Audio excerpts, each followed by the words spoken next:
Dari kehidupan kita belajar bahwa dari zaman ke zaman kehidupan manusia semakin maju, semakin canggih, semakin cepat. Sebagai contoh, dalam bidang transportasi manusia semakin cepat ketika kuda digantikan oleh mobil dan pesawat terbang. Dalam komunikasi, manusia bisa lebih cepat ketika surat menyurat digantikan pesan digital yang bisa dikirim dengan gelombang radio atau melalui serat optik. Apakah proses pembelajaran hari ini juga bisa dibuat lebih cepat? Mungkin pertanyaan yang pertama harus diajukan adalah untuk apa belajar lebih cepat? Benarkah itu diperlukan? Ada satu hal mendasar yang harus kita pahami, yaitu bahwa menguasai materi pelajaran atau aspek akademik hanya sebagian kecil saja dari proses belajar. Di luar itu, proses pembentukan kompetensi berpikir kritis, kemandirian belajar, penguasaan berbagai life skill seperti problem solving, komunikasi, dan kolaborasi, dan pada akhirnya pembangunan karakter, seharusnya menjadi perhatian yang lebih besar. Jadi, jika proses akademik bisa dilalui dengan cepat, kita punya banyak waktu untuk mempersiapkan anak dengan aspek-aspek yang lebih besar untuk menyongsong masa depannya.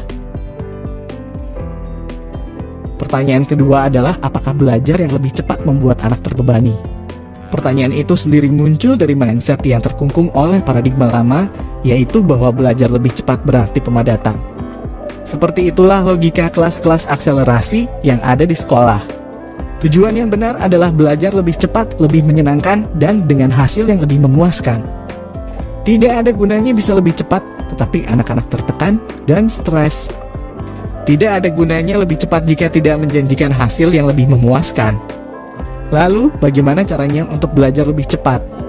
Kuncinya adalah pada metode belajar dan sebenarnya pada penentuan apa saja yang secara mendasar harus dipelajari siswa. Dalam buku Learning Revolution yang ditulis oleh Gordon Dryden dan Dr. Janet Voss diberikan contoh-contoh dari praktek metode belajar cepat di berbagai negara. Misalnya, menghafal 400-1200 kata asing dalam sehari. Atau dicoba pada tentara Amerika yang mempelajari bahasa Jerman, yang mencapai hasil 2 kali lebih baik dalam sepertiga waktu normal. Jadi sekali lagi, masalahnya adalah riset yang terus-menerus untuk menemukan metode-metode baru.